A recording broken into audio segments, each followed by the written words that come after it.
We're live from the fourth edition of ETEcomSummit. I'm Vishwa Kumar. I have here with me Manas from Drink Prime. Hi Manas, how are you? Hi Vishwa, it's a pleasure to be at the summit. Thank you. My first question would be, where do you think this industry is right now and where do you see this after 10 years? Sure. So, water purifier industry, right? It's been in existence for a couple of decades at least. As I was saying, we have all seen big water purifier companies sponsoring cricket World Cups, IPLs, doing door-to-door sales and things like that. Even after all of this, can you guess what the water purifier penetration in India is today? In urban India, it is less than 12 to 15%. In rural India, it's less than 7%. Compared to, let's say, a TV or a fridge, which is upwards of 50% of households that are able to afford this. So, this is huge headroom for the industry to grow. Obviously, as economy is growing, every sector will grow. But even in just in terms of penetration, so many people are still not able to afford the basic necessities such as drinking water and are reliant on, let's say, under purification methods. Like some are used to boiling water, some are used to sort of using very rudimentary gravity based water purifiers and multiple other things. So obviously it's a huge way to grow. And what I have seen is and what we have seen is this industry is primarily driven by this as much by product as by the service. And what I feel is the subscription model through which we provide the safe drinking water to our customers is a model which is a lot more customer friendly, wherein the service element is guaranteed by the company, because at any point in time if the company fails to live up to the expectation of providing good quality drinking water, then the customer can simply switch or stop the subscription. Versus if you buy a product, you are sort of tied to that product for your entire of the lifetime. And the brand typically tries to spend more on marketing and selling the product rather than providing you with what they promised, which is safe, clean, and healthy drinking water.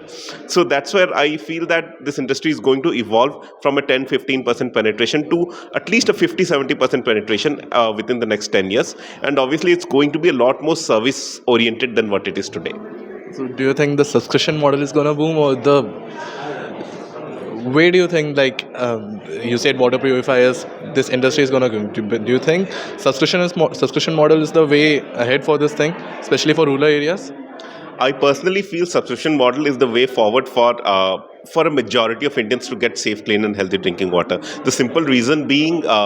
It makes the things more affordable. Not everyone could invest 10 to 15,000 in buying something upfront, especially in rural areas. What we will see in the coming areas is, even if one household cannot own or maintain a water purifier, 2-3 households combined would have one water purifier, which they would then share the cost, and that water purifier also would be on subscription. That's the way I imagine it.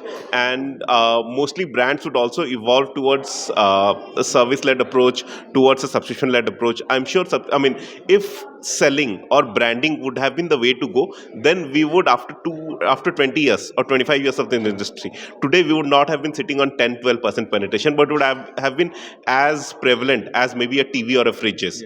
But the reason why water purifier is not still as in as many households as a TV or a fridge is simply because this sell fit and forget sort of a model has certain shortcomings. And I think and that is where we come in, and a change is required, and we are leading the change. That makes sense. Any key takeaways from your session, Manas?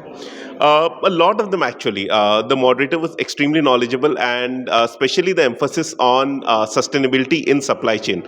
I mean, all of us know that we only have one earth, and especially coming to a D2C summit where a majority of D2C brands spend a lot of money on packaging, and most of the packaging material is not reusable. Sort of the emphasis on supply chain, sustainability in supply chain was a very welcome change to see. And if more D2C brands adopt this, then we would be contributing a lot more net positively towards the environment than what we are today. Makes sense. And lastly, how was your overall experience today at our summit? It's amazing. I love attending the summit. It's my second time here, and look forward to attending more such summits. And you guys have got an amazing curation of folks from the who's who of the D2C world, and the audience also. It's very curated, knowledgeable audience who has come here to absorb certain best practices. So yeah, it's a great experience over here. Thank you for sharing your insights, Manas, today. We were really happy to have you there. Thank you, sure. Thank you.